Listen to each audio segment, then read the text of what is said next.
because this is also where pleasant feelings come from. So we don't want that. But how we experience the feeling, of course, it has to do with the outside conditions, or like the object is the basis for having a pleasant or unpleasant feeling, but it's not the cause. You know, we need an object in order for a feeling to come, be it the thought, or be it the taste, the touch, the sight, the smell, or whatever. But whether we experience this contact with this object, whether we experience it as pleasant or unpleasant, it depends on many factors. Yeah? It also depends, for example, on the factor, how do I feel at the moment? Yeah, because we can have exactly the same food from exactly the same cake, from exactly the same shop, which is always done exactly the same way because they do it with machines and computers. And we can experience it sometimes very delicious, and sometimes not interested, and sometimes even bad. Yeah. For example, when you're sick already, like you've been driving a car, sitting in the back, and you get out of the car and you're sick, you're feeling nauseous. If somebody comes with this cake, and no way you will enjoy it because you're already sick. But also, mostly it depends what they say. If it's a pleasant feeling ripening, then it depends. Then positive karma is ripening, and if negative feeling is, or unpleasant feeling is kind of we experience, then it's a ripening of a negative karmic imprint. So that requires some. Oh, hi, Tommy. You were lying. You can put on your camera. It's okay. No, that was just a joke about the line. Not to worry. So the homework was actually in this week, because you see, immediately when we have a pleasant feeling, we kind of, not consciously, but very unconsciously, we grasp at it, and we want to maintain it. And when it fades away, then we get disappointed. So the homework was to check if something changes in the grasping or in the disappointment when it's gone, when we kind of start very consciously think, okay, it looks as if this pleasant feeling is coming from the contact with the object, but no, it is just a ripening of a karmic imprint. If it changes something in the experience, do you remember? Yeah, did anybody try it out? Elisheva, would you like to share? I know you like to share, so I don't want to push you. Yeah, so if you want to share, it's nice. If not, then I'm investigated uh-huh. it, but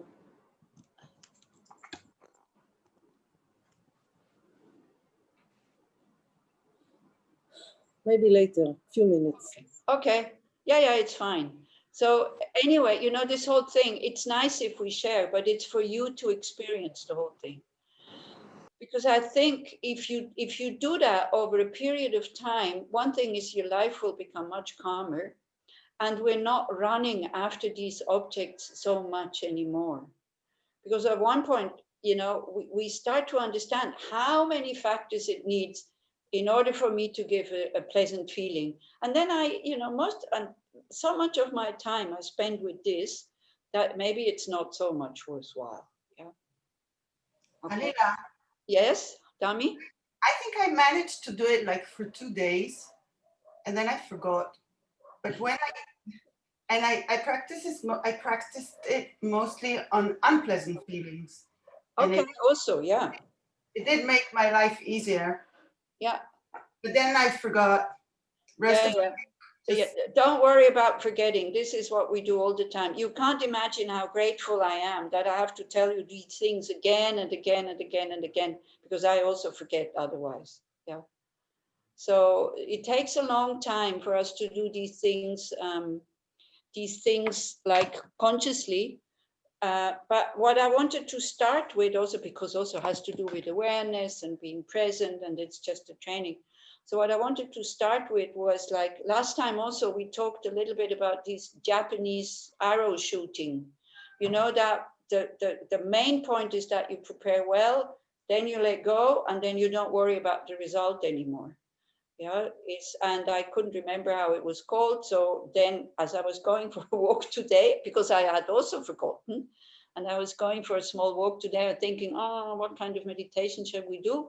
And then I remembered that we had talked about this. And then I remembered that, you know, then when I came home, I looked it up, and it's called Kyudo. And then I found a very nice picture. Which way? Well, there's lots of pictures on the internet about it anyway, but so that you know what I'm talking about.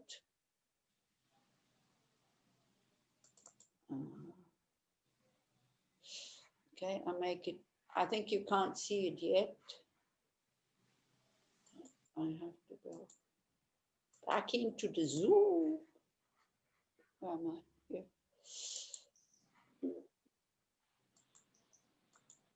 Oh, how come it's not coming?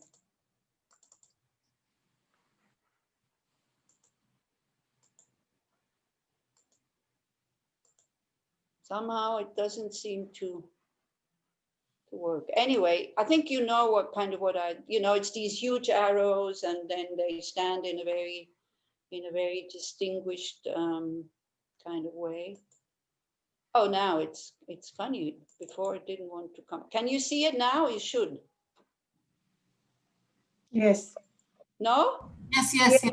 Yes. You see. There. Okay. It's So there. this is Kyudo, and what you learn there, I think, I might be wrong, but I think is just what is important is the preparation. Okay. So as I was going for the walk, then I thought maybe we can transform that into some kind of meditation that we can do. And then so I thought, okay, you're my guinea pigs. It's the first time I do this, so we'll try it out. Okay. If you think it's totally off the wall, I understand. It's fine. Absolutely no problem. So it's like, it's okay. So the preparation, of course, is the body, as with every kind of, you know, reflection, meditation, whatever you want to call it. So you try to sit with a straight back, but this time it's not so much the outer preparation that we will do. We will do more like an inner preparation.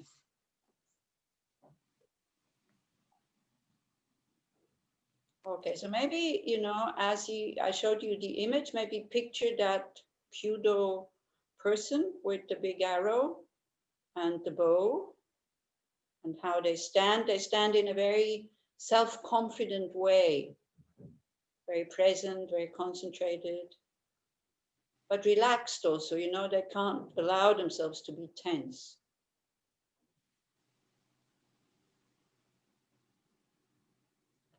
So in order to do this Kyudo, you need certain things, like you need outside things, like a bow and arrow and the target, but they also need a inside preparation. It's not just the body posture, it's not just the arrow, it's not just the bow, and it's not just the target. So how can we apply that to our meditation or to this session that we're going to do together? So we can think first of the outside things.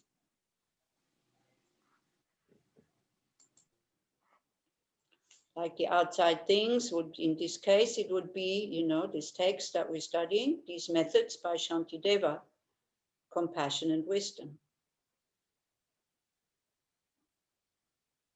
That's what is doing the shooting, is bow and arrow, is in Shantideva's case, we learn how to apply compassion and wisdom.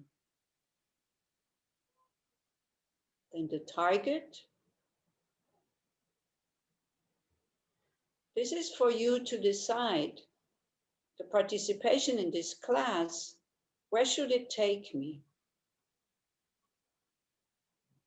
Because you are the only one that can decide where this arrow should fly.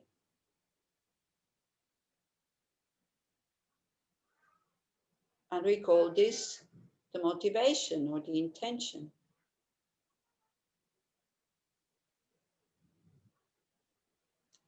And if we know what the target is, then we also need to check, is my material, my methods, my teachings, are they the right teachings to get to that target? So you could ask yourself, do I want this arrow that I will be shooting to fly to full enlightenment? And is the material or the methods that I have to do that, are they the right methods? Because if we have the wrong material, we will never hit the target.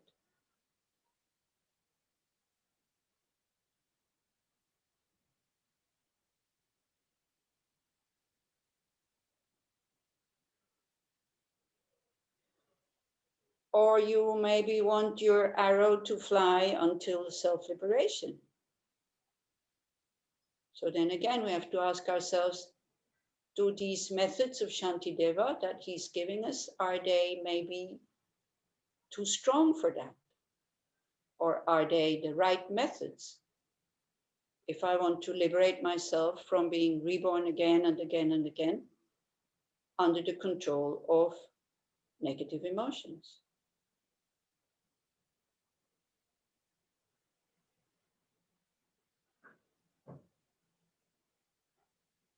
Or is my motivation the next rebirth? I want to have a good life. This is why I'm doing these practices of, generosity, ethical conduct, patience, enthusiasm, concentration, and wisdom. These are the bow and arrow, or these are the materials, the methods that Shantideva is giving us in order to hit the target. Or is my motivation just for happiness in this life? A little bit more happiness, a bit more relaxed. Then we really have to check, are these methods not too severe, not too difficult to practice? Because if you have a very powerful bow and arrow and the target is very close and you shoot it, you might hurt yourself. Because there's too much speed, there's too much power in the arrow. And it comes flying back.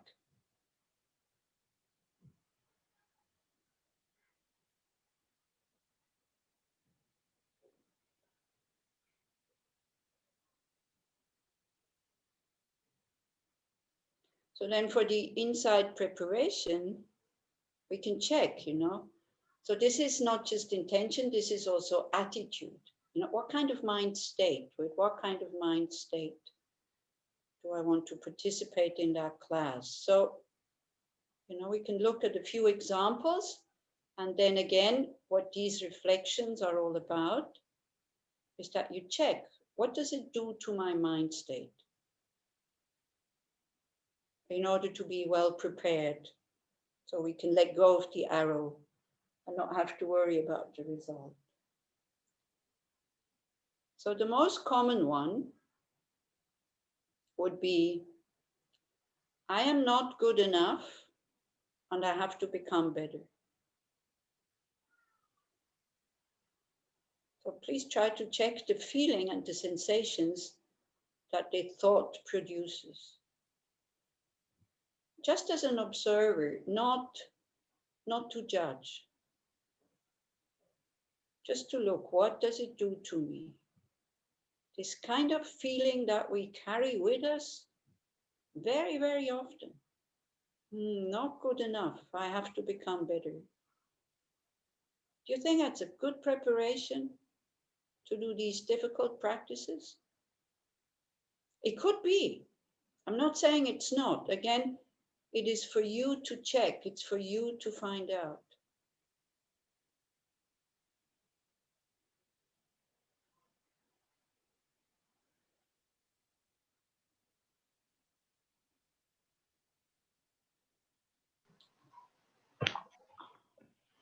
Hi, Tom. Somebody has taken up your job, so it's okay. We have very good and very kind people here. I agree. Perfect, yeah. So Okay, so we can think almost in the same lines, but still it's different, and maybe you feel the difference. It's all about this, that you feel what is more helpful for me to do this, to do these practices, so that I'm not hurting myself. So we could think, for example, wow, I have so much potential. I have the potential to be kind, loving, and patient. And we could think, by doing these practices, may I be able to live it.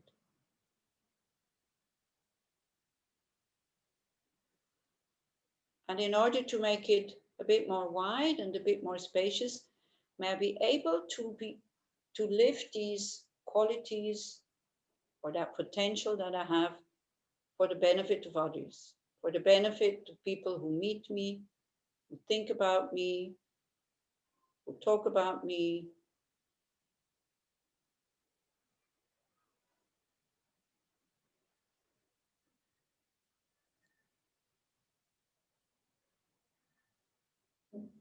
So is it the same thing as I'm not good enough, I have to become better?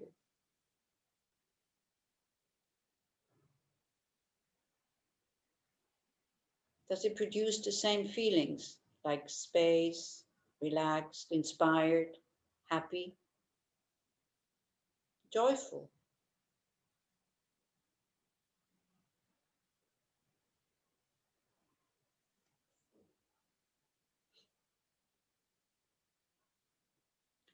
So I'm not saying that the second one is better than the first one, it's for you to find out.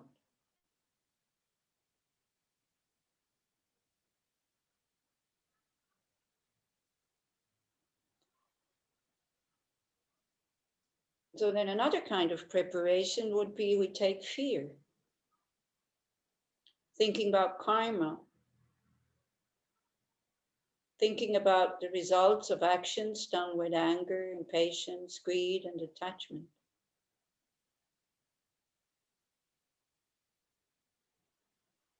Thinking about, what will happen to me at the time of death, as I'm not even able to kind of, to sustain myself, to control my negative emotions when I'm still alive and well and kind of full of energy. What will happen to me when I'm weak, lying on the deathbed? Will I be able to have loving thoughts when things get tough and full of pain, maybe afraid?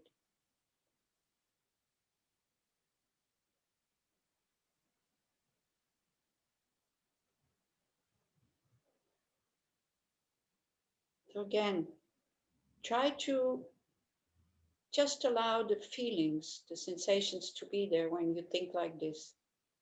I've done so many negative actions, because we do. We have wrong views of inherent existence.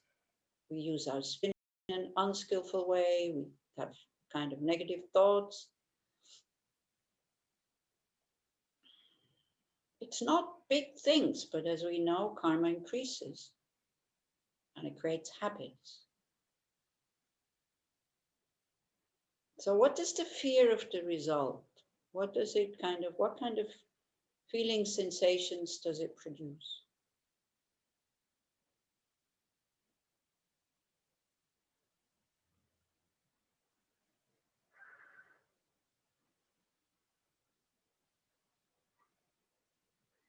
Really be mindful, allow them to arise, don't push them away, just look, just observe.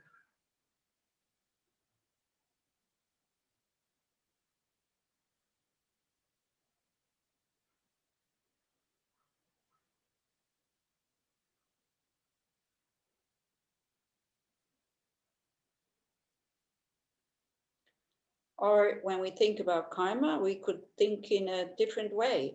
Still sounds almost the same, but it could produce different sensations when you think, wow, good thing I know about cause and effect. Good thing that I have some trust that all my actions will give a similar result, and that through these actions, I also create a habit. It's not pleasant to know those things.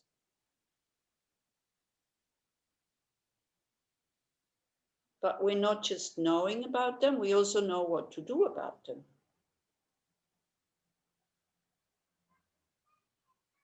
So we can think, good thing that I have a certain level of awareness. So I can see with what kind of mind state I'm doing these actions. And if I need, and I can correct them with awareness, with intelligence, with thinking in a different way.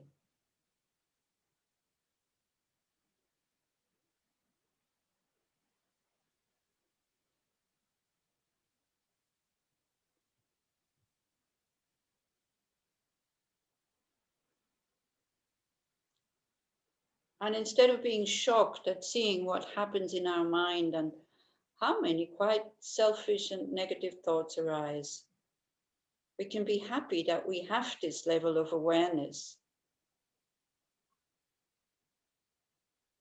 and that we have enough self-confidence kind of not to suppress those things, not to ignore them, and also not to identify with these unhelpful states of mind. And feeling the urge or the need or the wish to purify them with the four opponent powers.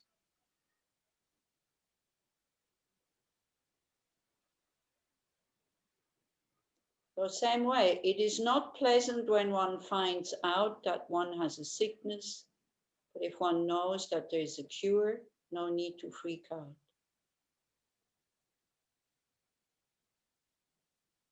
And in order to do the cure, which is difficult to do, we need to think about the sickness. We need to think about the negative karmic actions that we produce and have produced. Otherwise, it will never heal. But we can look at them with being almost grateful that we have these methods and that now we know, instead of fear, which just blocks us.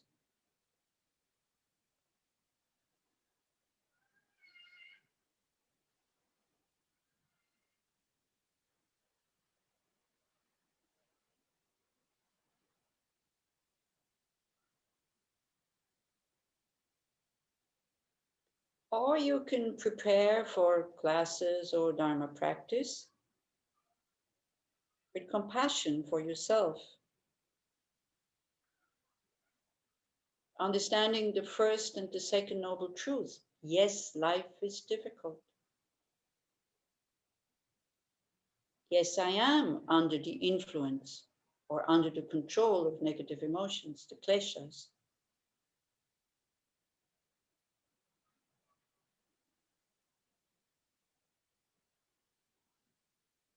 And this is not only for me like that, but it's for everybody else. Nobody wants to suffer.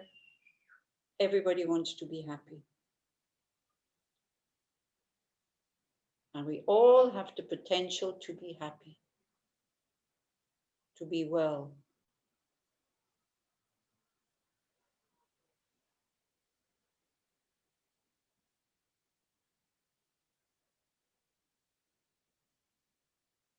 So we can do all our spiritual practices and actually all our actions in daily life with the thoughts of, may I be safe?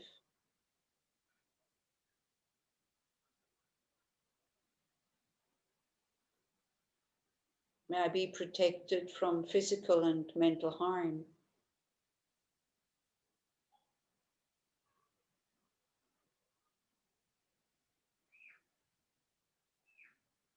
May I be strong, healthy, loving, and peaceful?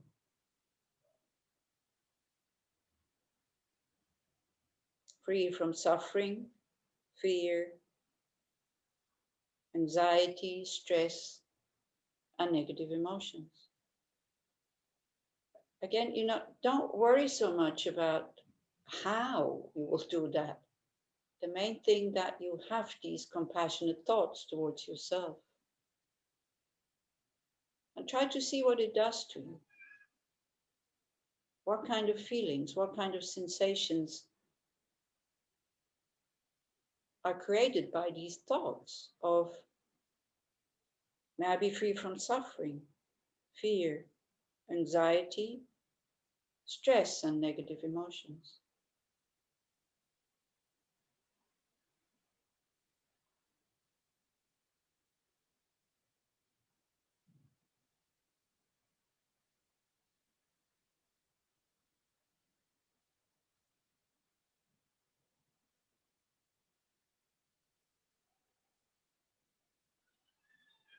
So then when you check like this and you compare what works better for you, so that this not so easy practice becomes less difficult, then this would be your preparation for listening to Dharma teachings, for meditation, and also for your daily actions. Don't separate these two. Don't think, oh, on the cushion or in front of the computer, that's kind of spiritual Dharma, but then when I go out or when I'm with my family, this is not, so it's not like that.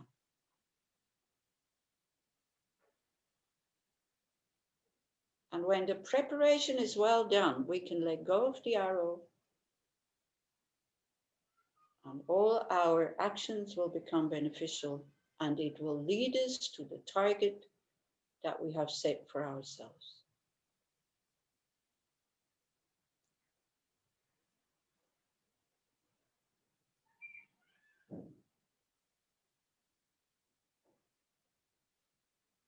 So we can just do like 5 minutes of, now that the preparation is done,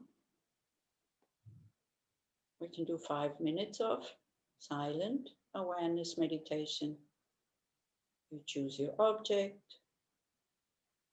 you put the mind or the attention on it, and you try to hold it gently, not too tight, not too loose.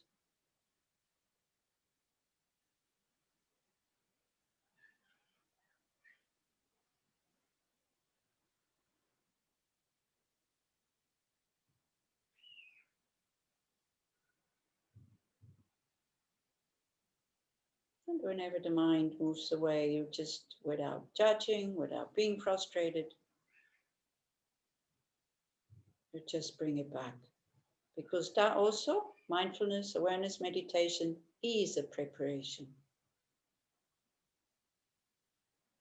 It's just a training.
Okay.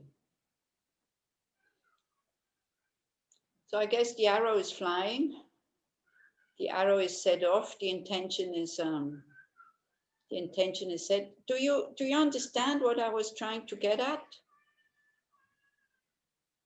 No reaction. Okay, so no reaction means nobody understood anything. Do you want to let You us? were talking about the intention Yeah. and what do we want to achieve and what is our target, how we want to get there. Yeah, but also, to check these different ways of thinking, these different ways of preparation. Like you can prepare with fear, or you can prepare with, oh, I'm not good enough. Or you can prepare with, oh, I have all this potential. I want to be able to live it. I would have, the purpose is that you see what kind of thoughts are helping you to embark on this path, which is not easy. If it's the thought, oh, I'm not good enough, I want to become better,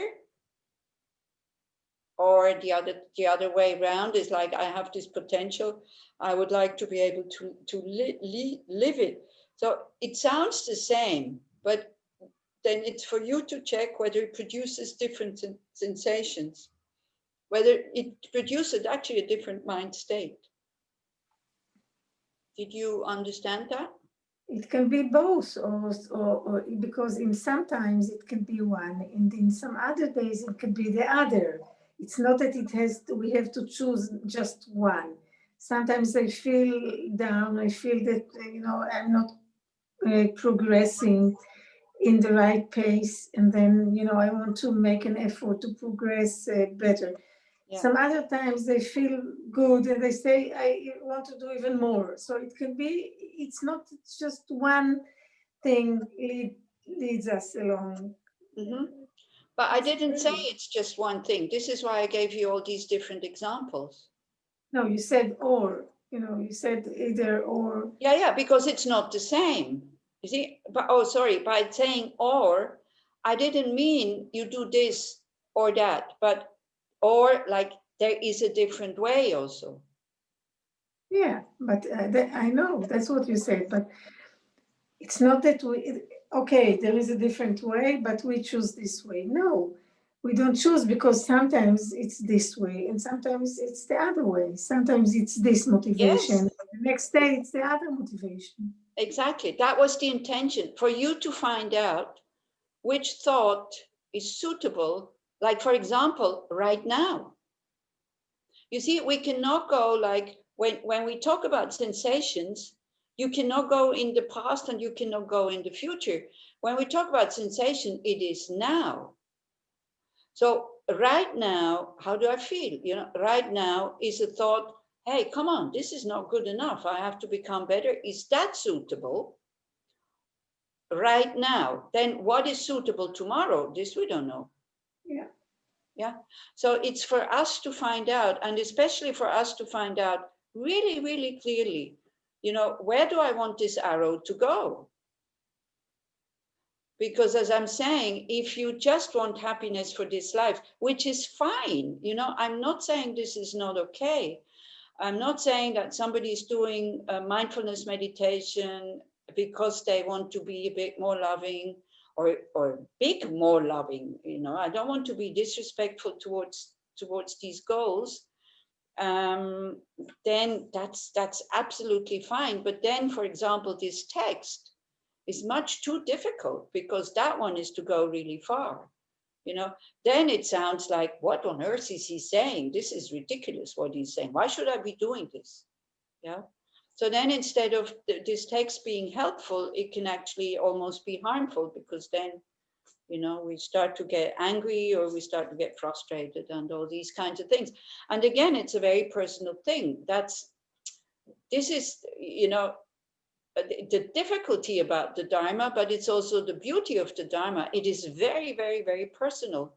And Shakyamuni Buddha, and here also Shantideva, he's giving us like so many different methods that we can work with. But it doesn't mean that it works for everybody always the same. Yeah. So I don't know if anybody was at Ringo Tulku's teaching when he was in Israel. Maybe some of you were there. Do you remember when he said, like, this person was asked what Buddhism is, and in a short way. And so he said, well, Buddhism is, you have to do it on your own. And then he was asked, I think, well, what's the most difficult thing in Buddhism is that you have to do it on your own. And there was a third thing, but I can't remember what it was, you know. So, but this is it. I mean, to explain what Buddhism is all about, yes, you have to do it on your own. What is the most inspiring one? You can do it on your own. You don't need the grace of a God or some higher being. And then what is the most difficult is also, yes, you have to do it on your own. Yeah. And so it's like Buddhism is a bit like a big chemist shop or a pharmacy. Like there's so many medicines, there's so many remedies. But then, you know, we need to, we have the guides, and we have our teachers, we have our masters to maybe to give us some prescription so that we can go to the chemist and say, I need this. But on the other hand, we also have to become our own kind of, you know, what do I need right now? So this is why I was trying to show you two different ways, because the most common way, and this is, I have to say, it's not always the best way. I am not good enough, I have to become better. And that puts more tension and more stress. And very often, as you say, we can use this, I'm not good enough, I have to become better. We can use it when we are well, then it's fine. But when we use this when we're not well, it's like it's poison. It's really poison, because you're totally separated from your potential that you have. You're separated from your nature that you have. You're separated from the goodness that we have, because you're already stressed and frustrated and all this. And then it just makes you either depressed or angry. You know, depressed, you get angry at yourself, or angry, you get angry at somebody else outside. Yeah. So it is for us to find out what is helpful. Okay?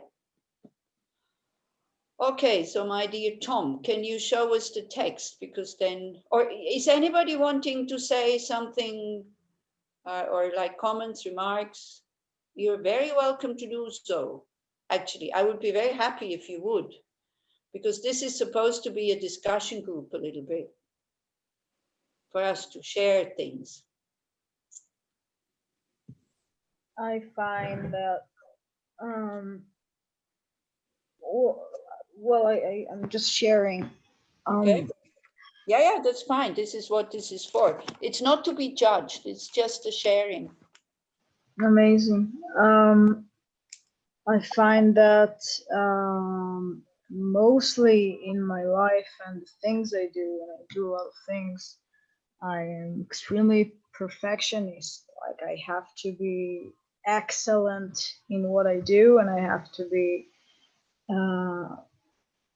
the highest level of my potential. I have to fulfill my potential in everything I like, 100%.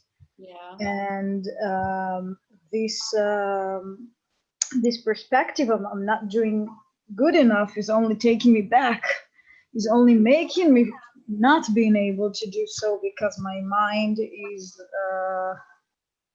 not clear. It's not really in the present, and then I feel like I'm stuck. And so I'm blocking my mind from even being able to give myself the generosity of practicing my craft and the things I'm interested about in a focused way.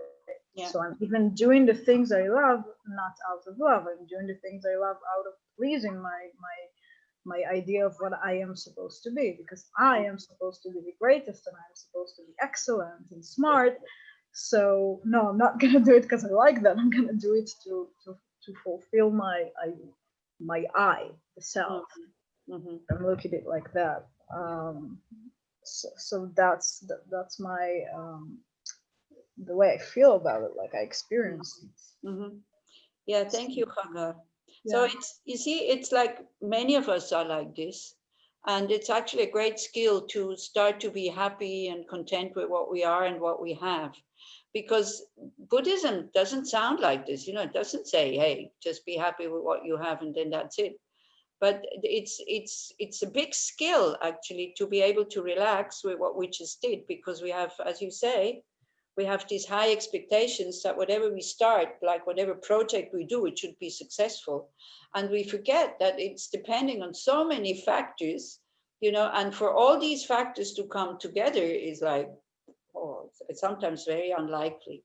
And then we have very high expectations. And it's not in the head, especially for those people who have been practicing Buddhism for a long time. Like we know it, we know that it's samsara, we know it's suffering, we know that always everything falls apart, we know that as long as we have wrong views, we can't really get it right. We know it in the head, but not in the heart.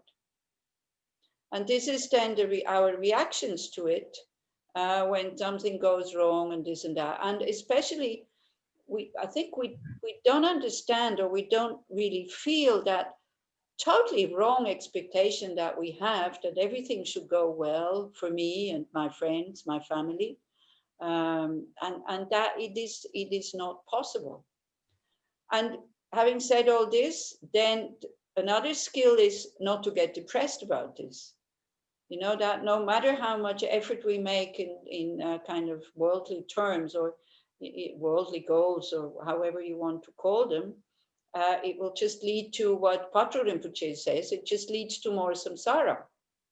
When he says, what is the point of all this activity? It just leads to more samsara.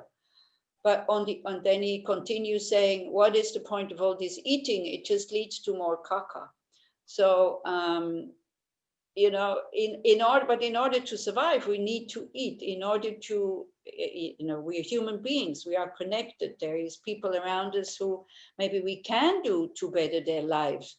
And we definitely should, but we also have to work on our own mind. So this is what His Holiness says, to do like 50-50. But very, very often when situations are very difficult, you must have heard about the fire in Lesbos, in Moria, in the refugee camp. Yeah, okay. Some people have heard about it, some people have not. Like last night, the whole camp burned, like 13,000 refugees without shelter. Nobody wants them. I just read the city of Bern has decided to take 20 of them. Okay, I mean, at least that, but it's, it's very, very little. So, but when we hear it, and the situation in your country, as I understand also, is very, very difficult at the moment. And so we have a tendency to get upset, but it doesn't change anything. And so what one is encouraged to do, yes, if you can act, by all means do act, but not with anger and not with a mind that is totally agitated. And what I see, what is happening at the moment, this is what is going on. People are so frustrated. People are so angry, not just in, also here in Switzerland, they also go on demonstrations about not the right things are being done, and wear mask, not wear mask. I mean, it's huge discussions, and it creates this, me and them, or us and them, and it creates this conflict, which doesn't really change the situation. It just makes us upset. So it's it's very difficult to, to guard one's mind, not to get into anger, and still see what is going on, and then understand what the Buddha is saying. Samsara is dukkha, whether it be the suffering for so many people right now, suffering of pain, poverty, being insecure and all that, or whether it's the suffering of change for the people here in Switzerland, like the good situation will also change, or whether it's the all-pervasive suffering. And to really know there is a remedy for that, and then to see, okay, what is the remedy? And then to start practicing. Yeah, so again, this whole text is not telling us that we shouldn't act, but it's telling us that we should not act with anger. And this for us is very difficult to grasp, that one could actually act without anger. We think we need the anger to have enough courage to act. because we're not able, anyway, we come to these verses and maybe then we start to understand a little bit better. Would you like to say something to what I just said? You know, I don't need to ask you, would you like to say something? Please, because most of you now I know now, and it's really nice to see you every week. So then just open your mic and say something, you know, even if you are interrupting me. If I want to finish the sentence, I will say, it's okay, you know. I was never thinking I have to talk like this to Israelis, but it seems as if I have to. Don't be shy, you know, just say something, because as I'm saying, this is so important to discuss, you know, because otherwise wrong ideas are getting practiced. And then also to see, we're discussing it, people have different views, that is fine. And then we also start to develop a skill to see, okay, this opinion is different, it's not mine is right and theirs is wrong, because this, you know what Tommy said, we are in this mode, it's either right or it is wrong, but it's not like this, it's different. Yeah. And my intention was not to show you what is right and what is wrong. Well, my intention with the reflection was to show you, or to offer you a few options, and then to take them, and then maybe to remember, okay, what kind of preparation do I need right now? Yeah, this was my intention, not this is right and this is wrong. Yeah, it's different. And then for us to find out what is most appropriate at the time.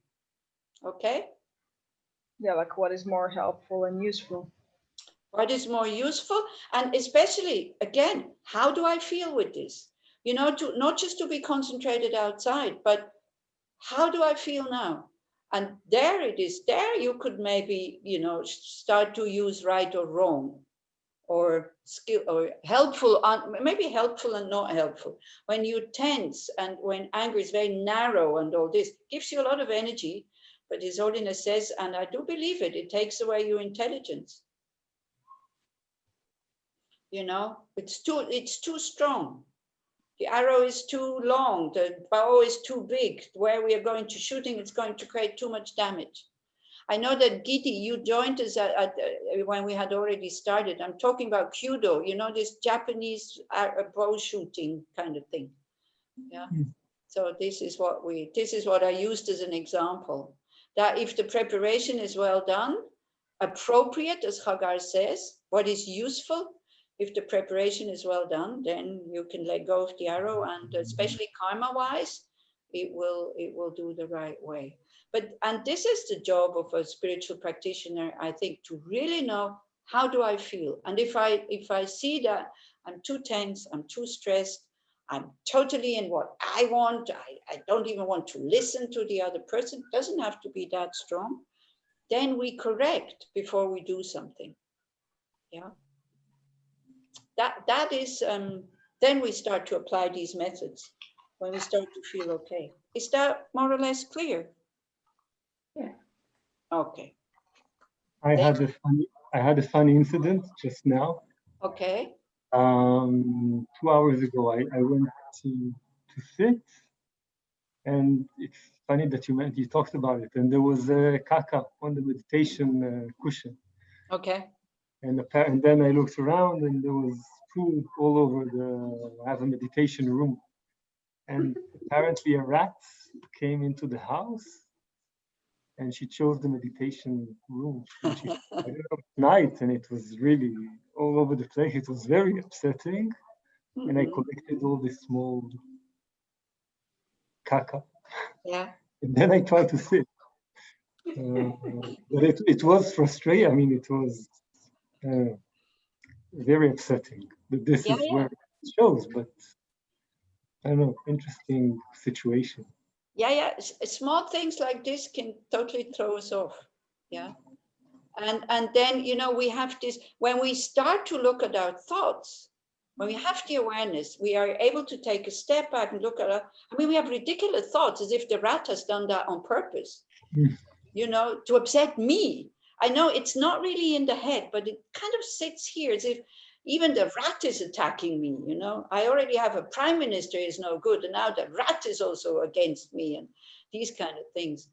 that to see these thoughts is totally ridiculous, and then to relax and start to laugh and say, okay, what can I do now? As Shantideva says, well, I think I can clean away the caca.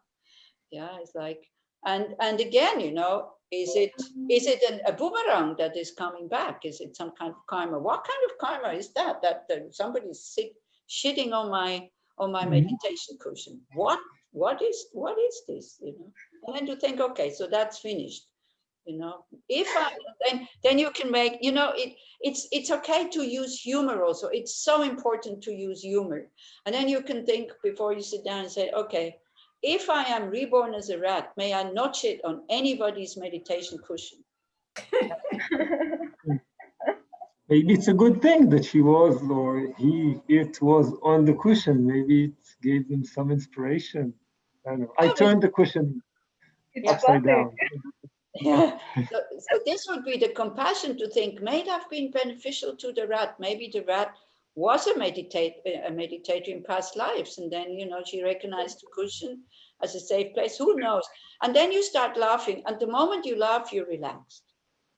And don't be afraid. When you laugh, it doesn't mean you're not reacting anymore.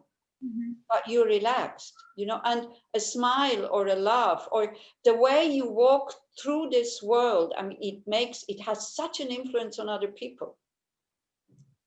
It has such an influence on other people, because today somebody came to visit me, somebody who is working with old people, and she asked me, how are you? And I said, look, I'm almost ashamed to say, I am really well. You know, what can I say? What can I do? And she said, don't be ashamed. You know, she said, it's so important that you let other people know, especially now when so many people are getting frustrated and upset, that one can also be well at this time.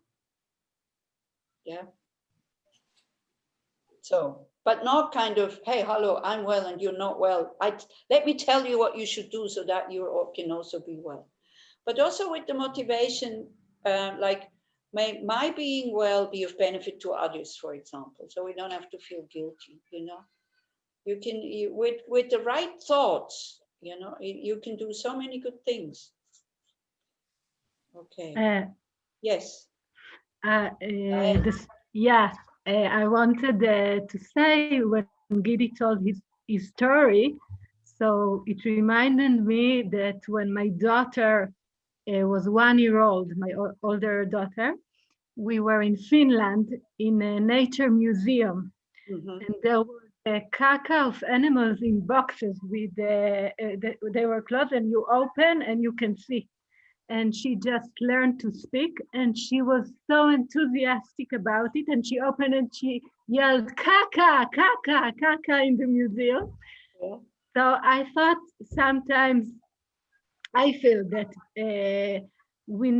I need that things will be in certain ways, like I put my life in boxes, so then I don't have the I don't know, the time or the right mind to be enthusiastic or to be open up for these things, to look at them in another perspective. Yeah, like children sometimes. Like the children, exactly. It's caca. You know, we produce caca, whether we want to or not. This is it. Caca is part of our life. It's not something we have to put aside. That's it. It's a natural result of eating. If we don't eat, we die. So better to have caca than not to have caca. If caca stops, life stops. That's it. It's as simple as that. And yeah. So it's, and also how we look at it when it's in a museum, exactly. or on the meditation pillow. Yeah, no. Somebody immediately. Yeah. Somebody might have earned a lot of money with that caca. You know, who created that piece of art, who knows? Yeah. Okay, so we're at verse 35. Tom, if you can show us the text, that'd be great.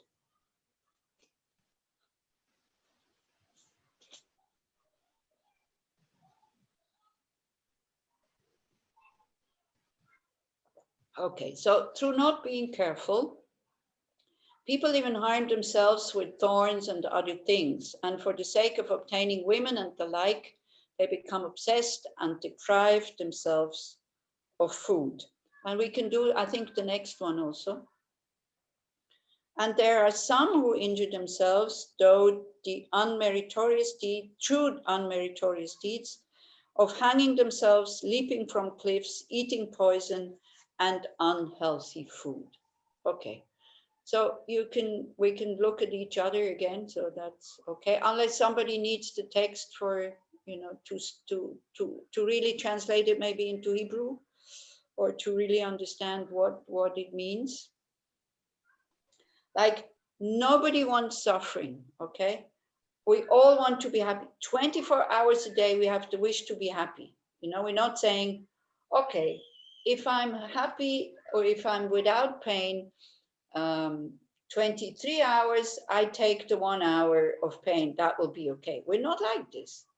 We have this very strong wish to be free of pain, but then we're not careful. So even though the intention is there not to harm ourselves, because we are not careful, and here it can talk, about daily life when we hurt ourselves with, the first one is like with thorns and other things. So this happens all the time. Most of the time, it's not with intention that we reach into the fire or that we bump against something. It is done because we are not aware and we are not careful. But also it talks about creating negative karma, like creating imprints for the future that we're not aware that it will bring us a result in the future. And then it's like, for the sake of obtaining women or men, of course, because it's a text for monks, and the like, they become obsessed and deprive themselves of food. So last time, Sigal is not here, yeah? So last time we talked about she has a broken heart, so it's like, do you agree that we spend a lot of time being really, when when the passion kind of burns in us, that we no longer sleep or eat properly? Have you ever experienced that? Especially with love relationships and this and that, when we have a certain idea how it should be, and maybe the partner has a totally different idea how this should be, that we very quickly, even though we know that sleep is good for us, we know that eating food is good for us, but then is no more, it seems to be not important anymore, although we know that we should eat and we should sleep, but we can't because the passion is too strong. Yeah. Can you relate to that? Has it happened to you? Yes, many times. Hagar, yes. Other people times. don't know what I'm talking about. I'm not talking about movies, Tommy. I'm not talking about movies. Yeah, you can also answer like Tommy, just put the thumbs up. Then that means you have understood. Not talking about movies, I'm talking about our personal lives. How much misery we cause to ourselves because we have this totally unrealistic expectation that for us, for me, everything should go well. And then we get upset, instead of using thoughts that are helpful by saying, okay, this is really bad. This is not good, but it could be worse, for example. That is something that one can that one can start to use that one instead of just very instinctively being upset. Because it was something like this happened to me the other day also, like Giddy. I was coming into the room, not here, in somebody else's house, and I was looking and I thought, like, what is this? They have a cat who was sick. So I'm thinking, is this vomit or what on earth is it? And then I went and I looked a bit closer, and it was the guts of a rat or of a mouse that the cat had eaten. So she had deposited it there, in the living room, like kind of, this, no, I don't eat. And she had just put it there, and the rest she had eaten. So maybe, so or vomit or stuff like that. It's much worse than rat caca. Rat caca in general is quite dry, so it's okay. Yeah, so it's not so bad. So we can start thinking like this.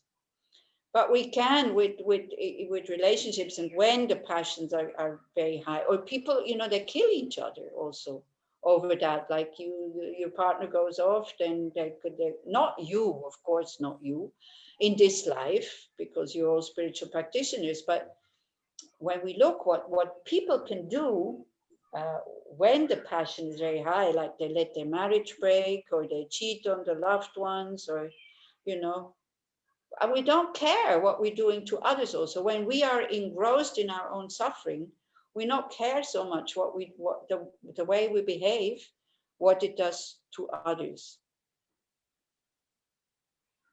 Like Pema Chodron, she says, like sometimes we know no limits when it comes to attain our own happiness, even though we know that happiness has never been permanent. Since we would so readily hurt ourselves, it is easy to see how easy it is for us to hurt others. So these two verses go a bit like this, yeah?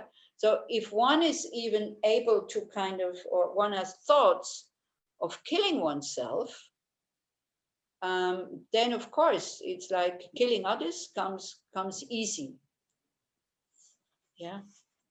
Because everybody wants to be happy, nobody wants to die, but this is it. We are, I mean, are there any people who have never had thoughts of suicide?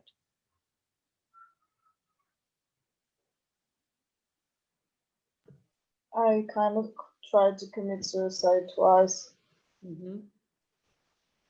If that's what you're asking. Is there anybody who is listening here who has never have any thoughts of like, this is too difficult, I want to go? See? Okay, Yael maybe hasn't had. You mean never, never, never? Never, never, ever. I never, never, never, ever wants to die or to kill myself. Okay, I don't mind to, if I will need to die, I will die, but why to kill myself before the time? okay. So there we have Dalit, so that's good. But Dalit, do you see, and Yael also, she raised her hand, so I guess also Yael. You never had the idea that life is too difficult? It would be a good thing if you could just go now. No, life is difficult. We are in the samsara. There is so many beautiful time. I always look about the full cup of water. Yeah, And good. I say to myself, we passed, עברנו את פרעה, נעבור גם את זה. I don't know how to say it in English. So we can take Dalit as an example. I have had thoughts of suicide, of course, when I stopped drinking, when I stopped it, life was just really, really difficult to bear. I couldn't bear my grumpy mind. By the way, what I was most upset about is that I couldn't find happiness anywhere. Nowhere. I couldn't find pleasant feelings. I couldn't find happiness. I was full of fear. I was frustrated. I kind of snapped at everybody. I think I told you, yeah, people told me, you better go back to drinking because like this, you know, we can't bear the way you are. It's impossible to live with you. So luckily I didn't follow that advice.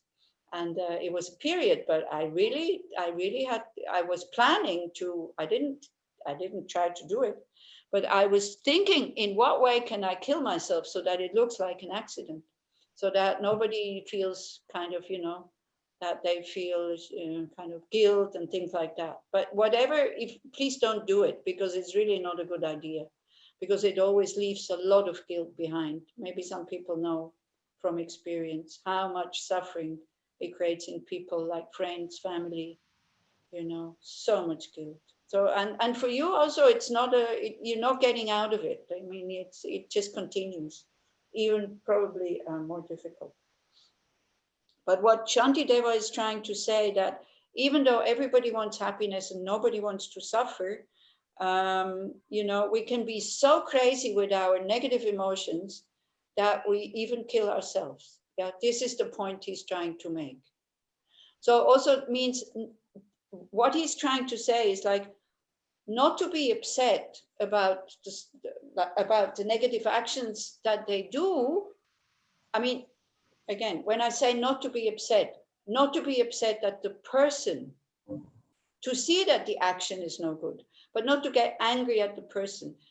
I mean, this is what he's trying to explain. If people can do such crazy things as kill themselves, even though they cherish themselves, they want to be happy, then of course they can also do smaller negative actions so that we start to understand. Does that make sense? It's like it's one method not to get angry, because all these verses, like especially from 35 to I think 51, is about talking about people. Why not to get angry at the person? Because when we are angry, we're focusing 100% on the person, fully, We're not focusing on the conditions. Why is the person like this? We're not focusing on why do I feel like this? We're not focusing on karma. What am I producing by having such a shitty state of mind, whatever. It's just the person is right there. And that's very good to observe also. That's might be your homework for next week. When you are angry or upset at somebody, can you see the whole picture? Or are you just seeing that bad person? We used this example a few times already, but I think it's really good for those who haven't heard it yet, because we have mistaken views, right? Like, Geshe Maharaj is talking about this, I think, every Sunday evening. So that's really good. What are these mistaken views? So we see things as objectively existing, permanent, and only one aspect, like one thing. And one thing that is all over. This bad person is bad all over. So we say, for example, you are always so nasty to me. And we believe what we say. We totally forget that maybe we were friends with that person at one point. So you are is objectively, okay? Not I see you as being nasty. That would already take away a bit of it. To me, you appear to be a nasty person. When you think about your prime minister, can you see good aspects in him? Tommy says yes, okay. Are they very apparent? Need to make an effort. Huh? If you you need to make an effort. Exactly. Because when I talk, good, very good, Giddy, thank you very much. When we make an effort, but the way he appears, when we're not making an effort, this is the homework, How do they appear? Like first moment, without thinking. Do I see the good qualities mixed with the negative ones? Or like together with or do I just when I don't make an effort, do I just see the bad person? You are bad. You're always even bad. With his son, it's even more difficult. Huh? His son is even more, I think, for many people. Netanyahu's son, Yair, he's like the most evil. That's what you say. Yeah, I need to make a bigger effort. Yeah, well, yeah, okay. So with that, you need to make even a bigger effort. So yeah. You are, objectively, you are, that's what you are. Always, permanently, never did any good thing. And this is how when we say it, we totally believe it. And then totally nasty to me, like only one aspect. You cannot be any other way. Yeah. So this is these three mistakes that we're making when it comes to reality. And it's good to see that, because when we start to look consciously or with an effort, as Giddy says, for the good things, also it doesn't, then also we're not losing it totally, and we only see the negative side. We can also see the positive side. Yeah, and then it kind of takes away the strength of our anger. So verse 35 to 41 is giving you many, many methods what to do in order not to get angry, but still to see the action is unskillful or unhelpful. Yeah, but not to just focus on the person. And this is one argument. If these people are able to do all these negative actions, and if these people are able to even kill themselves because they're so deluded, why would I be surprised that they also do like smaller negative things? Yeah. Oh, okay. I'm sorry. Can we have the text again, because that's verse 37 actually. Yes. But okay. Yeah. Because that one goes with it. I only read 36, I think.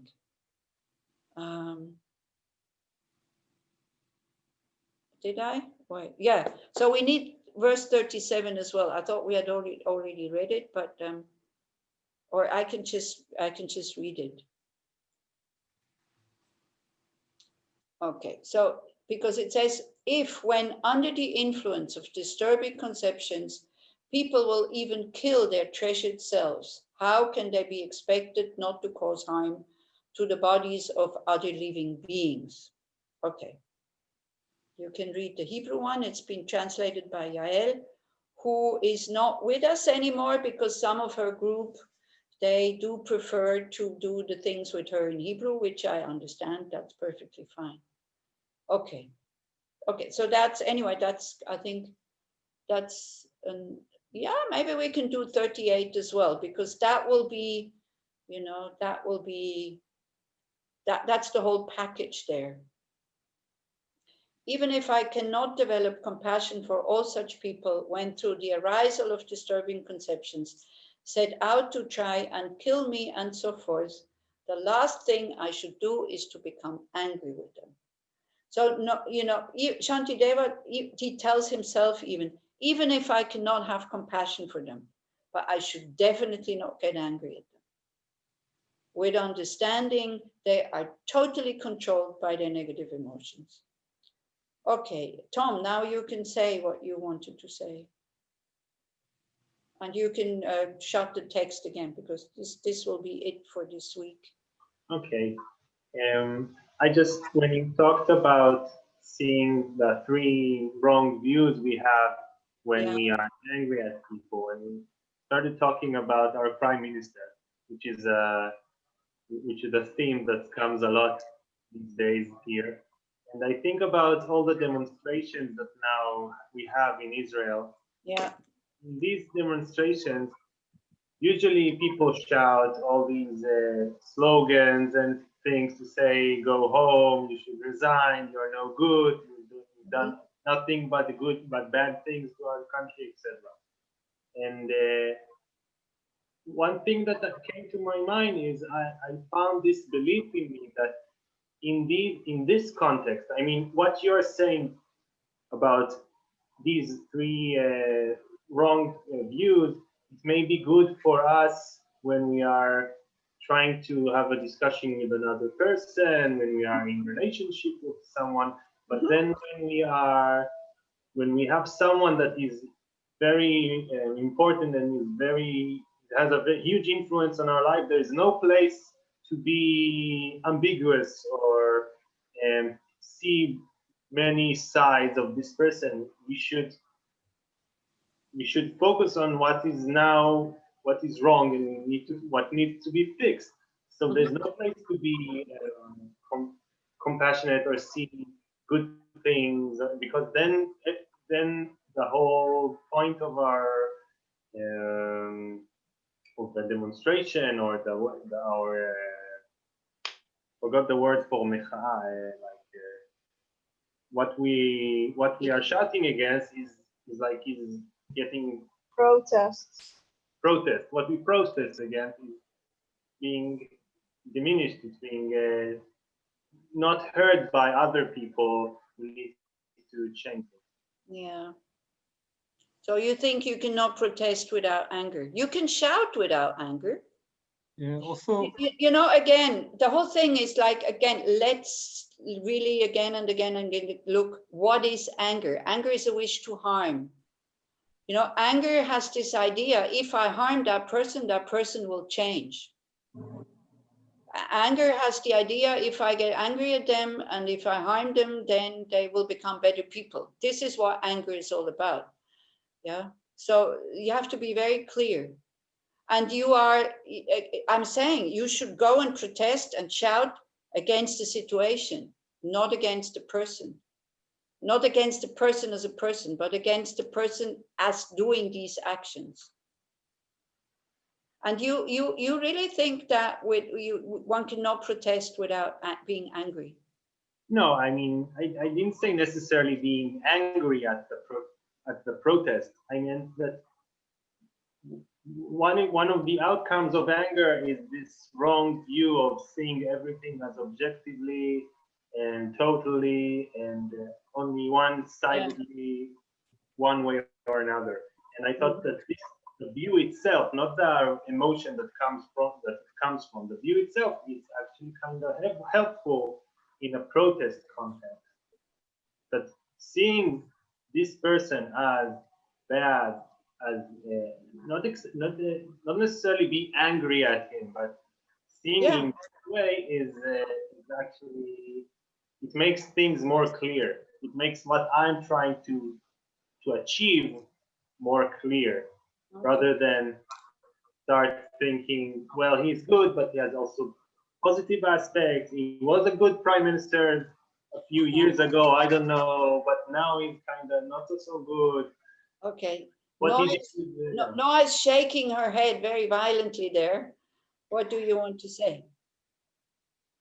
I wanted to say that for me, it's very difficult in our prime minister now in this situation to find good things. Maybe I have a long way to go.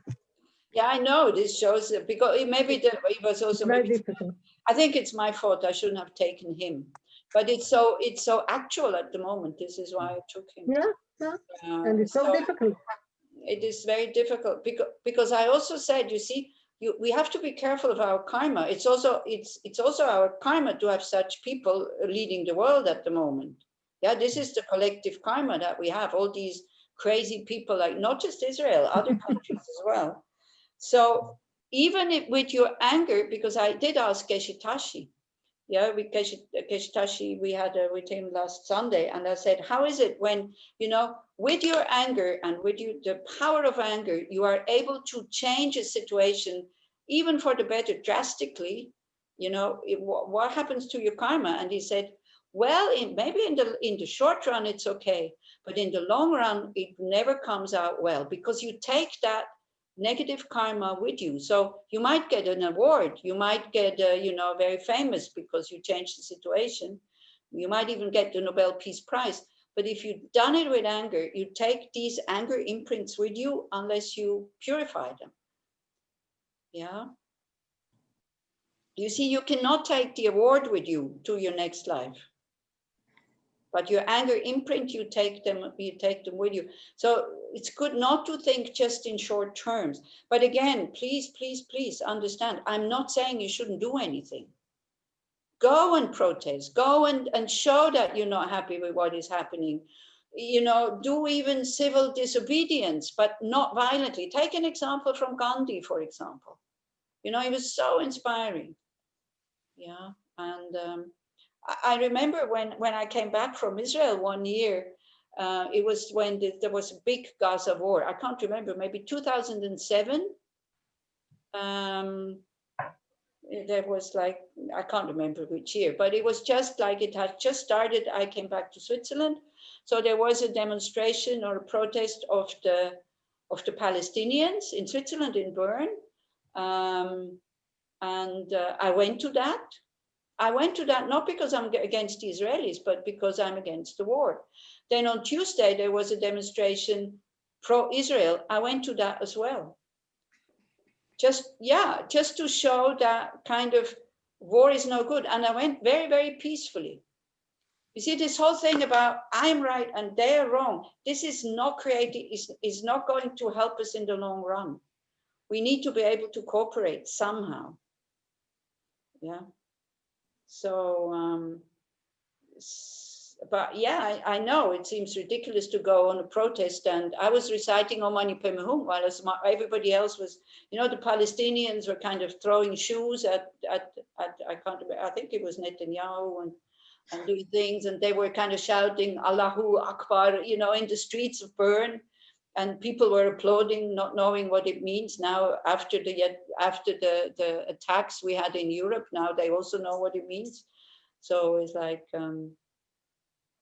so it was quite interesting to see. And both the protests were very violent, and I thought, like, what are they trying to do? You know, they're going against the war and being very violent and throwing things, and it's not helping. So I didn't feel proud. I didn't feel good that I was there without anger, and I just I was happy that I wasn't angry, actually.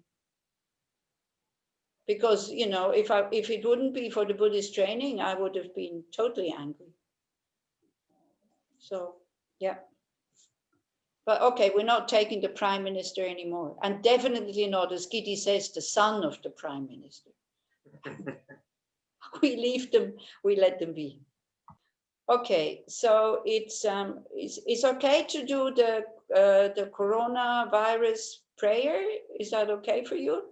Because again, you know, this is something we can do. It's not harming anybody. We can recite the prayer. I do this every day.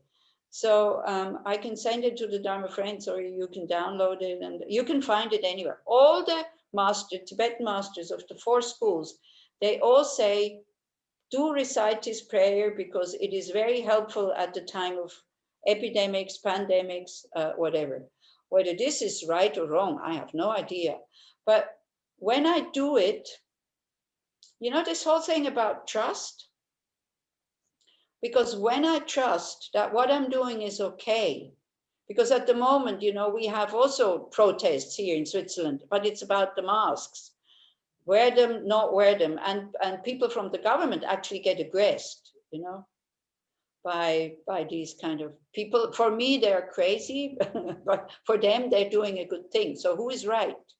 Yeah, I don't know who is right. But when I see, okay, I'm just wearing my mask, it's not doing any harm. And it gives me this kind of open mind to be obedient, to trust. For example, to trust my government and the people from the health department, what they're saying, it's a good thing to do. If I trust, I feel better. If I feel better, I'm sure my immune system works much better. Yeah.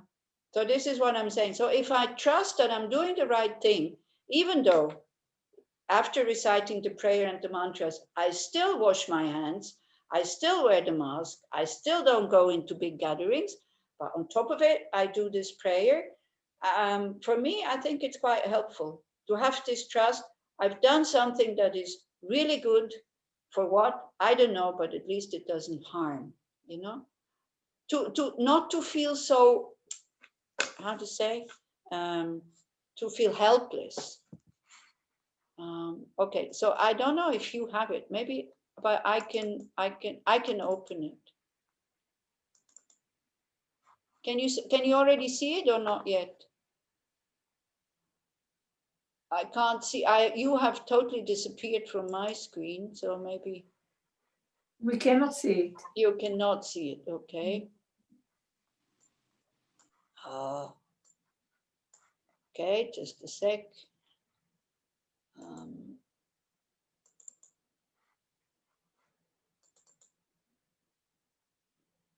Can you see where it says words? Can you see it now?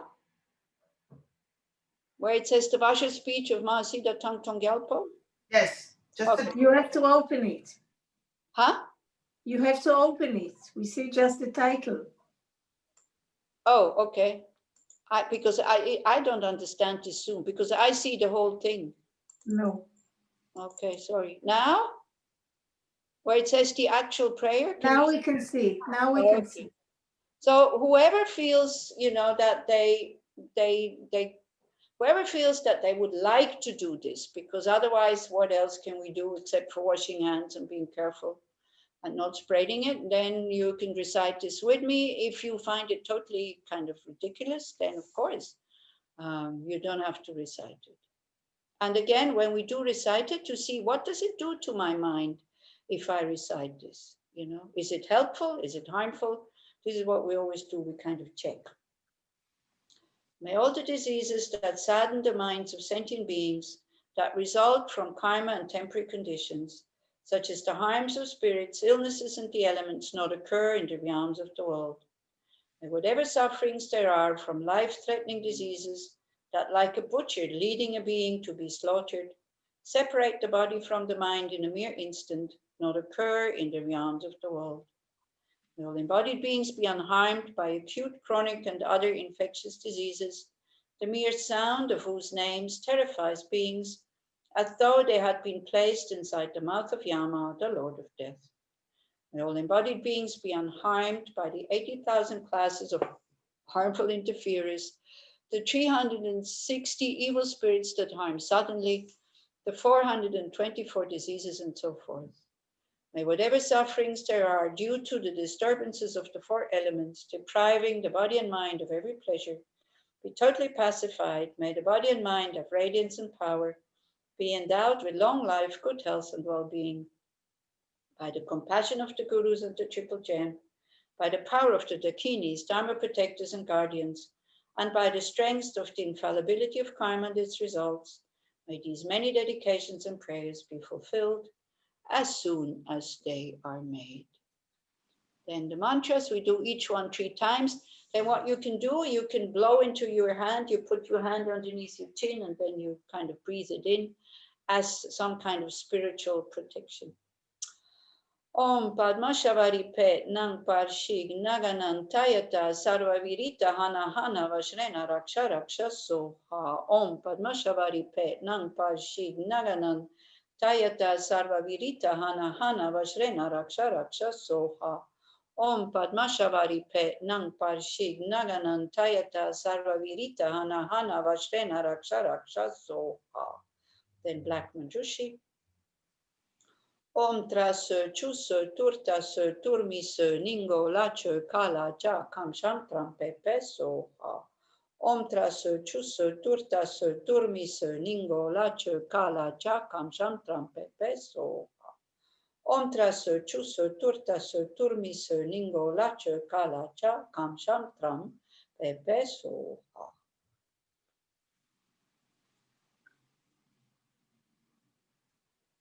Okay, so when we do these things, we need the courage to be ridiculous. You need a lot of courage to do these things. Yeah. Okay, great. So the homework, I think we are, what did I say? Yeah, it's like to try to see how we just focus on the person and when we're not focusing on many things. So as Tom is saying, maybe don't take the prime minister. Take somebody, daily life, like, you know, when we are getting angry. And the next verses that we will look at, again, it will help us to have more arguments why not to get angry. But again, I can't repeat it often enough. If you had enough of what I'm saying, then say like, okay, now we understood. It doesn't mean you should not react. Not getting angry. Not getting angry doesn't mean you should not go and protest. Not getting angry doesn't mean you should not do something if you can do something. Yeah, it doesn't mean that. But we have so many small moments of frustrations and anger and all this creates karma and it creates habits. This is why, you know, and it creates obstacles on our path to enlightenment, and it makes us unhappy. You know, this is why the whole chapter starts with the disadvantage of anger. We can't enjoy anything. People don't like us anymore. They are afraid of us. It creates tensions. It creates conflicts. It creates physical problems, like all these kinds of things. But we can do a lot with being compassionate, because compassion has 2 sides. It has the accepting side, this is the way it is, but it also has the yang side. It has the kind of getting involved with compassion. Don't forget that. Just saying, oh, well, it's all karma and it's all empty and who cares? Oh, I'm practicing not to get angry. If I see him, I get angry. If I think about the situation, I get angry. So therefore, I don't want to think about the situation. That would be wrong view. That's not what it means. Yeah. It means that when you see the situation, you feel that you're getting angry, then you're using some antidotes. And Shantideva is giving us, you know, really beautiful antidotes. Yeah. Or you just use the antidote of awareness. You go inside, you know, how do I feel? What does it do to me? Are the thoughts I'm thinking now, are they really realistic? Of course, anger says totally 100% right. This is what anger says. And then you start to challenge the anger. Are you really total? Elisheva, yes, hello. I feel that what you said now about getting inside and see what's going inside, it's like pulling the arrow. And then you can let go. Yeah, then you calm down, and then you say whatever you need to say. And it's okay to shout. If you think people don't hear you, you can use your voice and you shout. Yeah. But much better to give good arguments, I think, because you might meet your prime minister. And then if you shout at him, you think he's going to listen to you? Yeah, then you need to come with good ideas what you should do. Yeah. Okay, I leave the prime minister. Sorry, I used him again. Okay, good. But yeah, going inside is like taking away the fuel from the anger, you know. So this is always the first thing. And no, this is the second step to go inside. First step is to notice, oops, I'm angry. Yeah. Okay.